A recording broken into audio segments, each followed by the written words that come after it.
Sit down. I already poured your drink. You've got that look, the one you get when a case won't let go. No, not a case this time, something personal. Those are the ones that stay longest, you know. The cases you can close, but the personal ones, they just live in you. Go ahead. I'm listening. This one isn't a case. I want to be clear about that up front. About 6 months ago, I was sitting in a place not too different from this one, corner booth, reading the paper, minding my own business. And this kid, well, not a kid, 24, but he had that look. The one where you're calm on the surface, but something underneath is vibrating. He sat down next to me, ordered a drink he didn't touch, and just started talking, like he needed someone, anyone, to hear it. His name was Daniel, and what his parents did to him is something I still think about. Daniel grew up in a small town in southeast England. Good kid, quiet, the kind who paid attention in class and didn't cause trouble. His parents were young, mid-20s when they had him, and they were chasing something, opportunity they called it, a better life. When Daniel was 5 years old, his parents told him they were moving to Australia, Sydney, fresh start, better jobs, more money, all the things you tell yourself when you're about to do something you know isn't right. But they didn't take him. They left Daniel with family friends, a couple named Frank and Grace Palmer. The arrangement was supposed to be temporary, 6 months, maybe a year, just long enough for his parents to get settled, find a house, sort out the visa situation. Then they'd send for him. 6 months came and went, then a year, then 2 years. Daniel told me that at first, he used to sit by the window every afternoon waiting for a car to pull up. He'd packed a little bag, a backpack with a toy car and a picture of his mum, and kept it by the door, ready to go. For 2 years, that bag sat there. Frank and Grace were good people. They didn't try to replace his parents. They just made sure he was fed, safe, loved. Grace would read to him every night.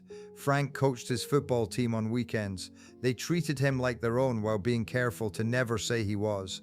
His parents called once a week at first, then twice a month, then once a month. The calls got shorter each time. By the time Daniel was 7, they were supposed to bring him over.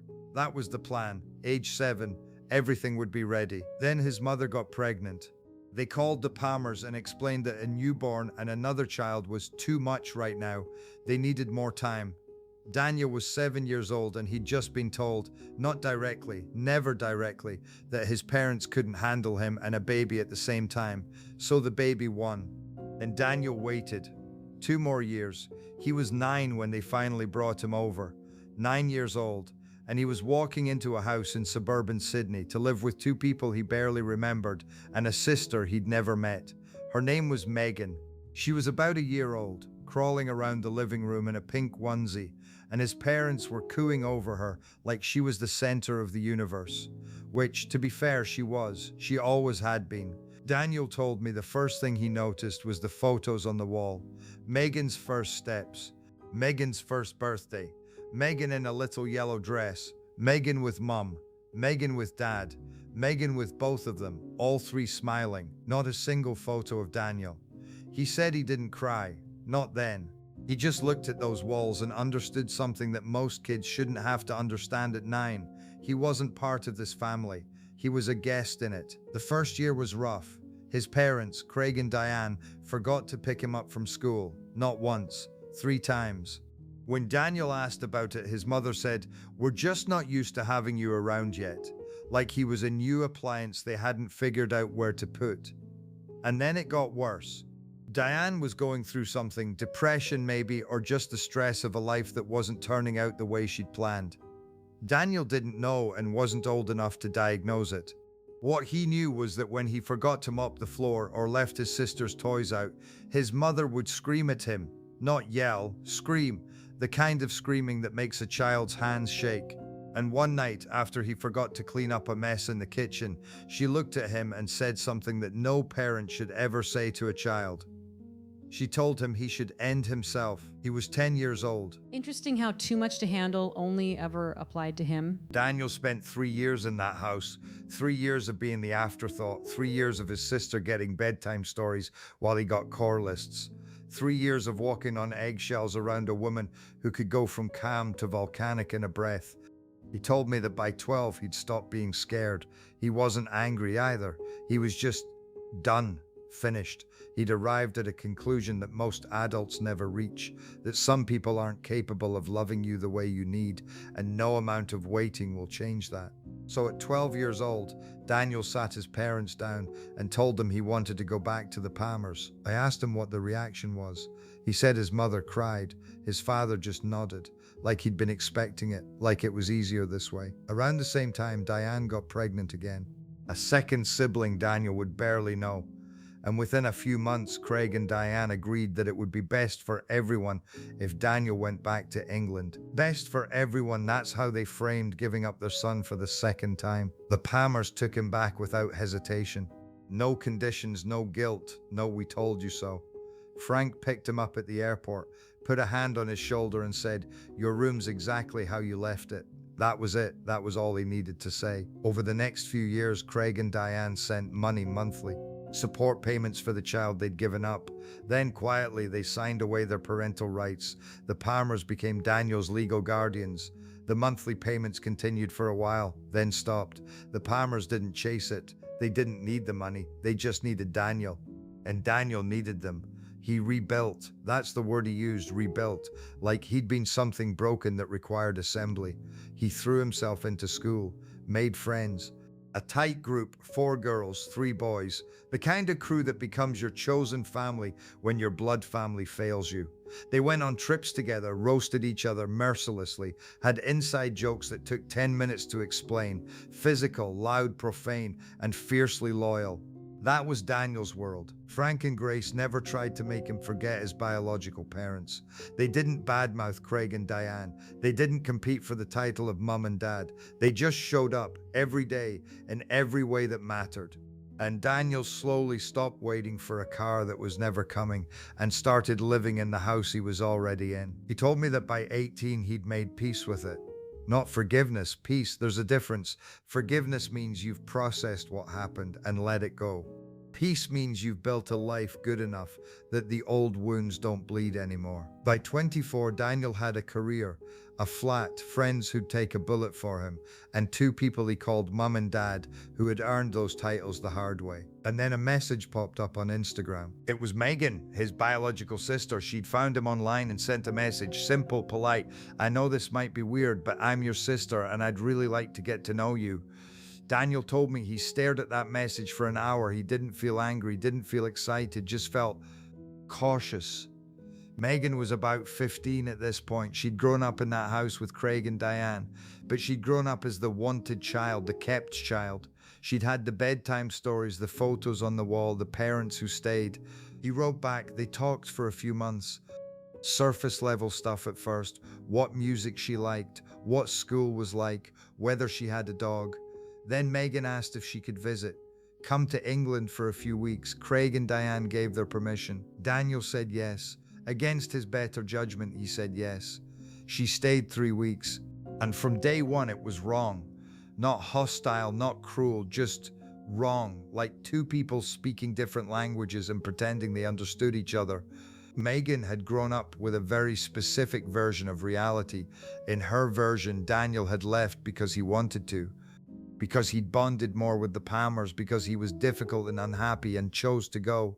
Nobody had told her about the emotional abuse. Nobody had told her about what Diane had said to a 10-year-old boy in a kitchen. In Megan's story, her parents had done their best and Daniel had rejected them. So when she met Daniel's friends, this loud, physical, profane group of 20-somethings who communicated through mock insults and playful shoves, she didn't see a family, she saw dysfunction. She kept telling them to stop hitting each other, stop swearing, stop being so rough. They tried to explain that this was just how they were. She didn't get it or didn't want to. Then she started swearing at them too, like she'd known them for years. It made everyone uncomfortable. There's a difference between earned irreverence and borrowed intimacy. Megan didn't understand that difference. The worst moment came when Daniel was joking around with Frank, his dad, the man who'd raised him. They were doing their thing, the easy back and forth of 2 people who know each other completely. And Megan said, "You're not your real dad, you know, why are you acting like it?" The room went quiet. Daniel told me he didn't say anything, didn't snap, didn't argue. He just looked at Megan and saw for the first time exactly what Craig and Diane had built. A girl who believed the story they told her, completely and without question. A girl who thought real meant blood and that the people who'd actually shown up didn't count. He felt sorry for her, genuinely, but he also knew in that moment that this wasn't going to work. After Megan left, Daniel stopped reaching out. He'd send a happy birthday text. That was it. Polite distance, the kind of relationship you maintain with someone you share a dentist with. Months passed. Then Megan messaged asking to visit again. Daniel said no. And that's when the bomb went off. The word no. Such a small word to cause so much damage. Megan went passive-aggressive first. Short, sharp messages. Fine, whatever. Didn't realize family meant nothing to you. The kind of thing that's designed to make you feel guilty without directly accusing you. When that didn't work, she called in reinforcements. Craig and Diane got involved. They reached out to Daniel. The son they'd abandoned at 5, left waiting until 9, abused until 12, and given away again, and told him he was being unfair to his sister. Daniel told me that's when something snapped. Not in a dramatic way, no shouting, no tears, something quieter. Like a rope that had been fraying for 19 years finally letting go. He told them the truth, simply, directly, without decoration. I don't see you as my parents. In my eyes, you're my sperm donor and my surrogate. That's what you chose to be when you left me, twice. Silence on the other end, then the explosion. Craig called him crying, saying he didn't realize Daniel still carried all this anger, which, Daniel told me, might have been the most insulting thing of all. What did they think happened, that a child gets abandoned twice and just moves on? That he'd wake up one day at 24 and think, you know what, water under the bridge. But the real masterpiece came from Diane. She sent a message, a wall of text, a paragraph so long it required scrolling. Daniel showed it to me on his phone. I'll give you the highlights. She talked about the pressure they were under, the money being tight, her mental health struggles. She talked about how painful it was to see her own son reduce her to a surrogate online for strangers to judge. She said they sacrificed everything to build a stable life for the family. She said they thought sending him back was what he wanted because he was unhappy and bonded more with the Palmers. She said, and this is the part that made Daniel's jaw tighten, I'm sorry if some things I said hurt you, but you have to understand I was in a terrible place mentally, and sometimes people say things they don't mean. Sometimes, people. Not, I told my 10-year-old son to kill himself and I will carry that shame for the rest of my life. Not, I was wrong and there is no excuse. Just, if it hurt you. As though there was a universe where telling a child to end himself might not hurt.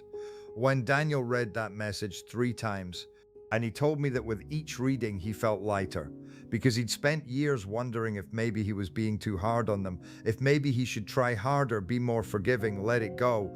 And then his mother, his biological mother, had written the definitive answer herself. Not a single genuine apology in 1,200 words, just excuses wrapped in guilt trips disguised as vulnerability. Frank and Grace read it too. Daniel said they were angrier than he was. Grace, who never raised her voice about anything, said, that woman blamed a 10-year-old for her own failings, and she's still doing it 14 years later. Daniel blocked Craig and Diane. Before he could block Megan, she sent one final message, I hope someday you stop being bitter enough to have a real family again. Daniel told me he read that message, put his phone down and smiled. Not a sad smile, not a bitter one, a real one. Because that was it, that was the proof. Megan had grown up inside the story Craig and Diane had written, the one where they were the victims, where Daniel was the difficult child who chose to leave, where all of this was just a misunderstanding that could be fixed with a 3-week visit and some Instagram messages. And in that story, Daniel's family, the Palmers, his friends, the people who had actually shown up, weren't real. They were a placeholder, a consolation prize, something you settle for until the real family comes calling. Daniel already had a real family. He'd had one since he was 12 years old. When he finished telling me all this, I asked him the question I always ask, what do you want to happen next? He thought about it, sipped the drink he'd been ignoring for an hour, and he said, nothing. I don't want revenge. I don't want an apology. I don't even want them to understand. I just want them to stop knocking on a door I closed a long time ago. In my line of work, I hear a lot of revenge stories. People plotting, scheming, spending years setting traps. And those stories are satisfying, don't get me wrong. But this one hit different because Daniel's revenge wasn't a plan, it was a life. He built something good out of the wreckage they left behind, and when they came back looking for a way in, the best thing he could do, the strongest thing, was to say no, not out of anger, out of clarity. Frank and Grace are still in that same house, still reading together in the evenings, still coaching football on weekends. They never asked for the title of mum and dad. Daniel gave it to them anyway, because they earned it. Craig and Diane are still in Sydney, still telling their version of the story, still waiting for the son they gave away to come home and tell them it's okay. He's not coming, and some part of them knows it. Two doors, 19 years apart. They opened the first one and let him walk out. He closed the second one himself. Humans are strange about family. You treat it like it's something in the blood, inevitable, permanent. But it isn't, is it? It's something you build. Brick by brick, night by night, school pickup by school pickup. Tell me, if family isn't the people who stay, then what exactly is it? Come back anytime. I'll be here. I always am.